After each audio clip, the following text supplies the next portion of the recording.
It's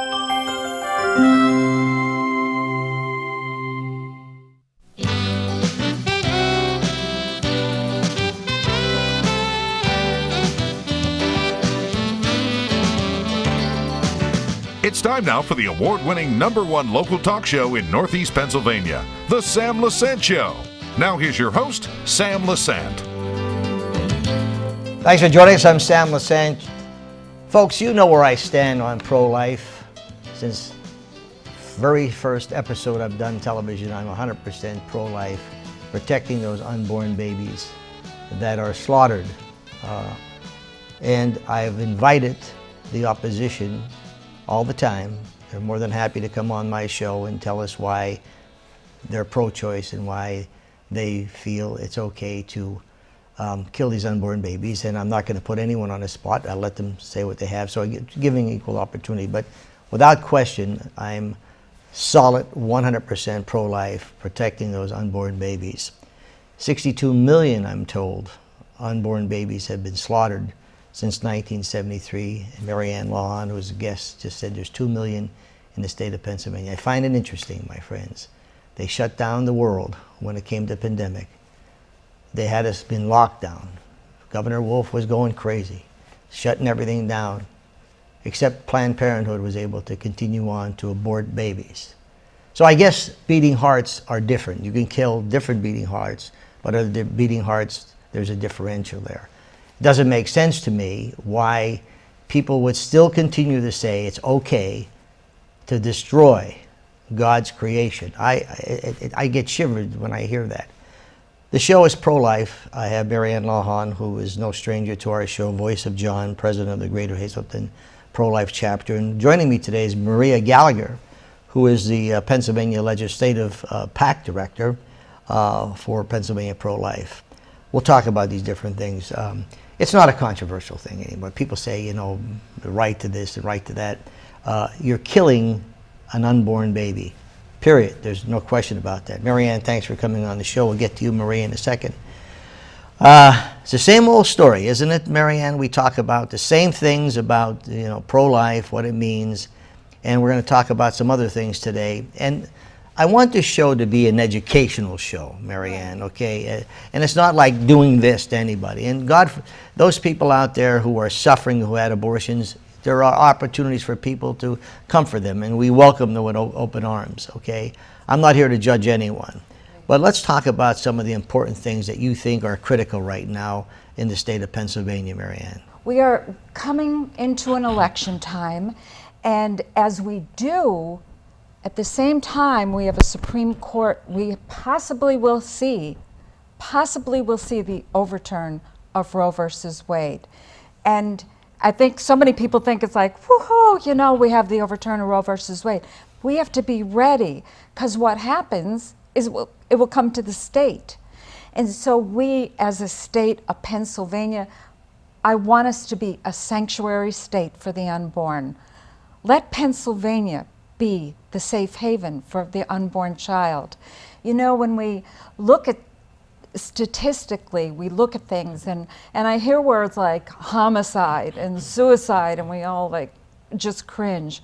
But what about genocide?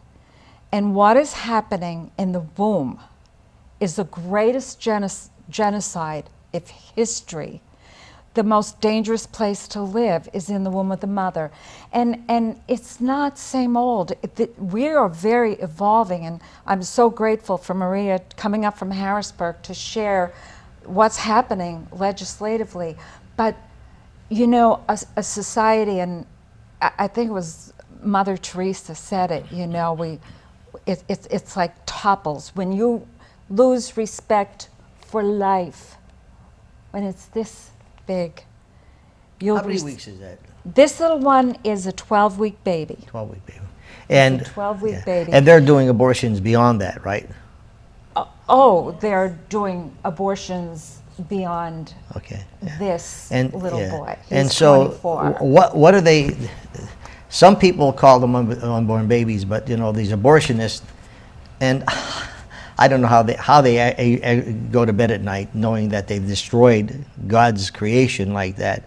But yet, Mary, give me some logic here. Why you have all of these, not a lot, well, yeah, a lot of people who are pro-choice with signs, it's my body, I'll do what I want to do with it, you're taking a right away from me. How do you react to that? And hold that up, okay? This is, they're still aborting unborn babies. That's a human being. And I know. that little Look at one him is only... sucking his thumb. Yeah. Yeah. And the 12 is 12 week is in the one, the small one there, right? And this is, yes. Okay. And my friends, they're ripping them apart. That's what they're doing. Okay. Well, Mary, and this is, well, they are at times, but what we're finding now, more and more in the last months, is the issue of infanticide. And I have to say, this is something that you have allowed on your program. While social media silences us, you have talked about infanticide because the child who I found alive, left to die on a dirty utility room counter, who I took and wrapped him in a blanket and baptized him. I baptize you, John. He was alive. Yes, he was aborted, but next the victim of infanticide. But in recent months, I have interviewed Dan Barkowiak, and Dan is with the Pennsylvania Family Institute. And what they are uncovering and really educating us about is infanticide. And that's where a child is born alive. And where is this happening? It makes me sick to say it because our state of Pennsylvania went through the Gott-Snell trials where we found babies' heads in a jar and arms and legs and fetal parts and a dead woman. But it's back to Pennsylvania. And at the University of Pennsylvania, what are they doing? Infanticide in their labs.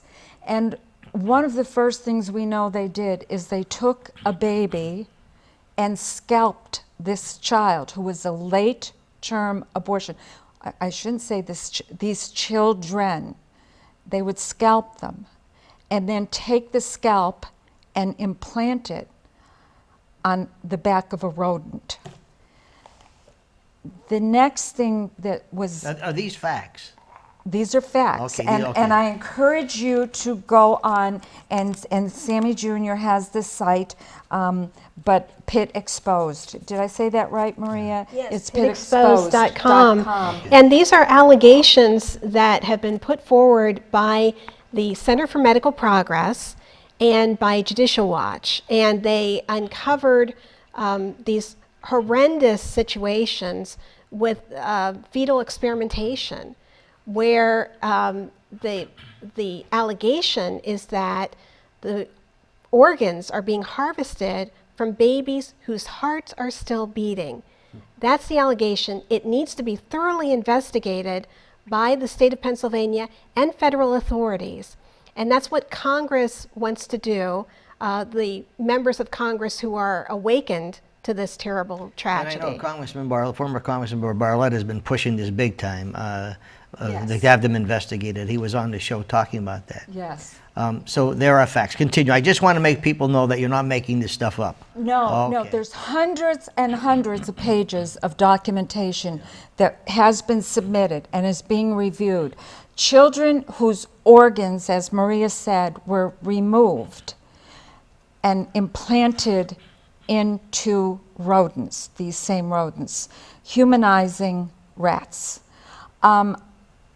So let's just, and really, Maria's the one with the facts on legislation, but you take this child over 20 weeks, do they feel pain? They feel pain more than an adult. They feel pain with more intensity than an adult. Their systems are intact. And the initial period of questioning and reviewing, Pittsburgh sent somebody who was only employed 5 months in that department, and the answers to, was the child alive? Was there any anesthesia used? Was there a consent signed? He didn't really have the answer. So this is an ongoing you know, thing that we are looking into. But is it real? I believe it's real. And these were all late-term aborted babies. McGee Women's Hospital, Planned Parenthood, and the University of Pittsburgh, they colluded together to have a human organ bank at the cost of this precious baby. I was told after one of our shows, many shows we've done, Sammy, listen, we watch your show. Why don't you just stick to your show? Let women do what they want to do. It's their body. You know, why do you continue to push this, you know, the pro-life, et cetera, et cetera? And of course, it was very simple. And I respected his comment, but I made my comment back. So Maryann, why the hell do you care? Why do you care? Why should we be pushing all the time, okay, when we know we don't have the liberal press on our side? We know we have the liberal Congress and Senate that will be pushing pro-choice, and you just say, well, look, I don't understand the law. You hold that up. You hold that baby up, and you say to yourself, this is what's happening, and how could anyone turn their head and say, well, no, that's not really what happened, and it's none of your business. I could do what I want to do with my body. But yet I say God's creation, because that's who makes you. The people who are in science, they don't believe in God. That's their business, okay? But why do you care? Why should you be concerned about it? You know what, these children, these unborn babies, no, we don't hear their scream. We don't hear it. And so we turn the deaf ear. But you have to open your heart and know that they're feeling pain. Their lives are being sacrificed every day.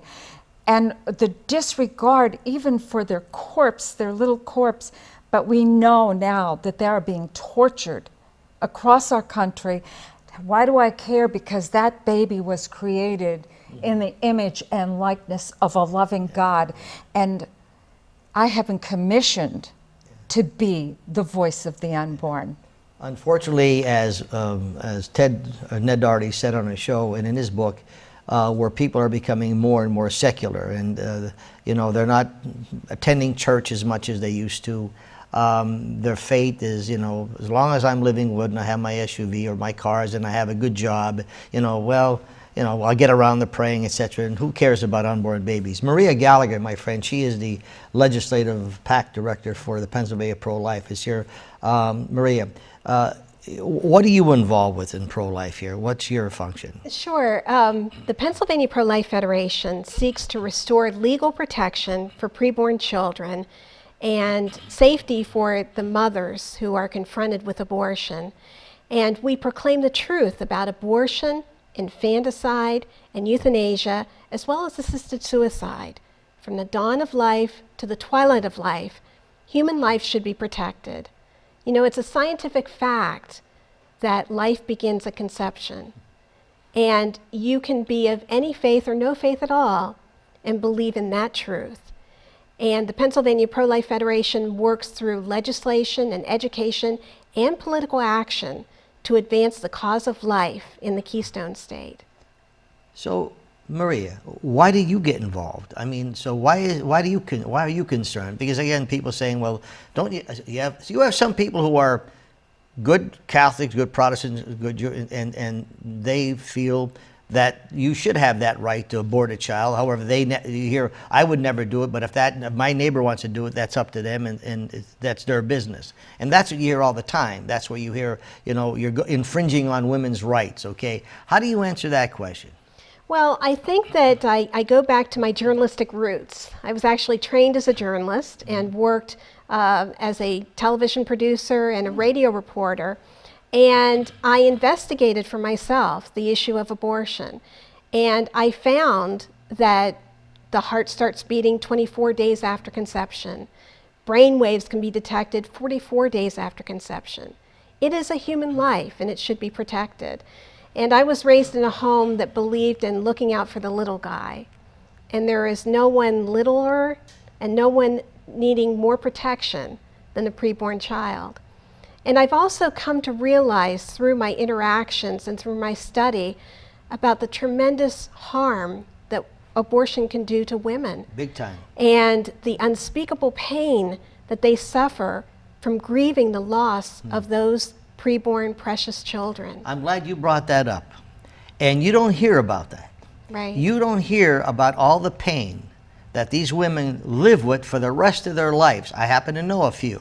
Yes. Okay, and every day of their life, being they were talked into it, if they were got pregnant from a boyfriend or whatever, life's life, and we're not criticizing it, but talk about how many women are suffering, and what do you recommend for them, Maria? Well, there are so many women who suffer, unfortunately, in silence, because as a society, we tell them that they should go on with their lives, and they are not given permission to grieve. And so the pro-life movement has been at the forefront of offering healing and help to those women facing that horrible, horrible aftermath of abortion. There are wonderful retreats such as Rachel's Vineyard, which reach out to post-abortive women and give them that courage to go on. Yes. And that healing that they so desperately need. Yes. And we know that there are countless women out there who are suffering in silence. And I would like to just reach out to those women and say to them, you are not alone, that there are people who care, and we care very deeply about you.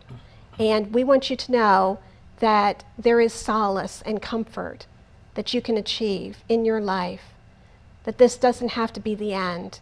It can be the beginning of a new life. But you wouldn't want to wish this on anyone. No. You wouldn't want to wish that terrible pain on anyone. No. And there are so many women who are part of the Silent No More awareness campaign who had abortions and who now regret them. And they are speaking openly about their experiences in the hopes that other women will not Yes. choose that desperate act of abortion. You know, Maria, as human beings, I could go back in my life and see how many mistakes I made, and you say, why did I do this? Why did I do that? And we all could do that. And we shouldn't be criticized or put on a cross because we made some mistakes, which we regret. In some cases, those women who've had abortions, I really would hope that they would look for your guidance. It helps them, and it's not like you should have done that. That's not where you were at. It's just comforting them and letting them know. And we've had some girls on the shows. The girl we had when I got my award, Star Rogers. She talked about, the abortion she had, and she was able to bring a good message across. And I keep saying this is an educational show. It's not like no one wants to be told with that. I'm just trying to pray and hope that people in legislature would understand that abortion is a bad thing. They're killing unborn babies. So welcoming these women in, who had abortions, I think that's great. And I really think they should take advantage of that, don't you think? Well, I would hope so. I would hope that they realize that there are so many people who care and are just standing ready to assist them through their journeys. And as I said, through Rachel's Vineyard, which they can find at rachelsvineyard.org, they can find the hope and healing that they need in their lives. Maria, we hear about the abuse of children. Yes. And we hear about, Sam, it's easy to say, but these people who are having these kids don't care about them, they're neglected them, they're abused. And so do you want that to happen to them? You want these kids who are not wanted to be abused, etc.? What do you say to people who have that kind of attitude? And how do you answer them? Child abuse is a horrible, horrible crime, and it should be investigated and prosecuted. The fact of the matter is the most horrible form of child abuse is abortion, because it tears apart a living human being in the mother's womb. It's the ultimate form of discrimination. We see so many people who are convinced against their best judgment to have abortions because they've been told, oh, you're suffering from a fetal abnormality, which just means a disability in your child. Mm-hmm. And those children should be cherished, just like all children should be cherished. We have, Maryann, there's a place for unwanted babies. Isn't there, if a girl's pregnant, instead of having an abortion, is there something she could reach out to and someone that would take care of that baby? Oh, absolutely. And we have attorney Lori Ogurkis and even our state representative, Tara Toohill, has done so much for the adoption option. But also there's a beautiful option of fostering, and there are women who have been cleared their child abuse clearance, that would open their home lovingly, to give a woman just a little time to really determine that she's ready to raise her child, or has that courage to make the adoption option. Folks, I'm talking to Maryann Lawhon, who is the voice of John, president of the Greater Hazleton chapter Pro-Life, and Maryann Gallagher, who is the legislative PAC director for the Pennsylvania Pro-Life Federation. We'll be back right after these messages.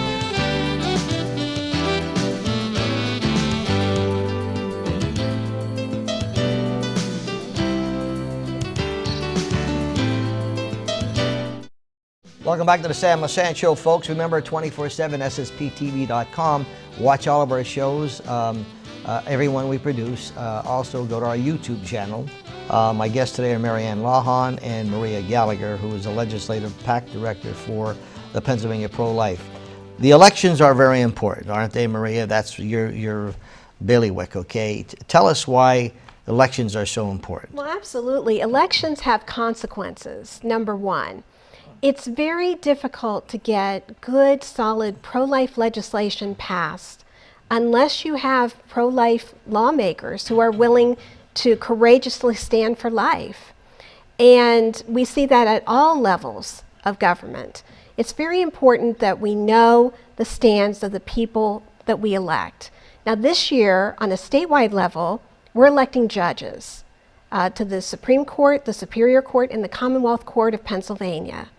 And if people want to know where the judges stand on the issue of strict construction of the Constitution and a strict reading of the Constitution, and not making laws from the bench and not imposing pro-abortion policies, they can just look to our Pro-Life Voters Guide, which they can find a link on the website paprolife.org.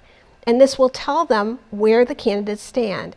Now, I can tell you for a fact that sadly, all of the Democratic candidates for those offices are endorsed by the political arm of Planned Parenthood, the nation's largest abortion operation. So all of the Democratic candidates for those offices are sadly pro-abortion. But the Republican candidates are strict constructionists, and they're not going to make pro-abortion law from the bench. So that's why we need to get those good, solid judges into office so that they can make intelligent decisions which respect the Constitution.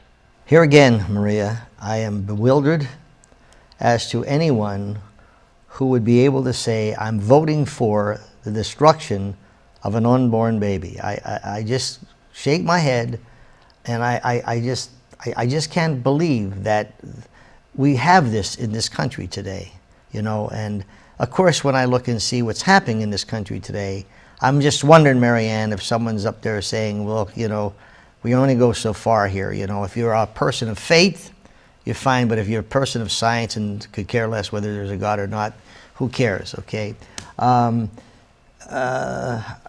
Again, I get criticized because I'm pro-life, and that's okay.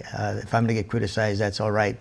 But I extend always a welcome to the people on Planned Parenthood that come on the show, and I will not put you on the spot. You could just tell your story and be equal here. But I am pro-life, and there's no question about it, and I will be until I die. Because I think when you're coming close to meet your maker, you have to think about, oh, geez, that's right, I voted to kill a couple million babies, but I kept the Planned Parenthood places open so they could kill unborn babies. I shudder to think about that. Maryann, anything in closing? In closing, I'd like to say we need to do gospel-oriented politics. We need to bring that, because then thou shalt not kill. Before I formed you in the womb, I knew you. I encourage our viewers to look at the Voice of John website, which is thevoiceofjohn2.org. Listen to Dan, let me say his name right, Barkowiak. He's a wonderful educator on the issue of infanticide, and our Students for Life. They did a great job. Exposed Pitt. And anything in closing for you, Marie?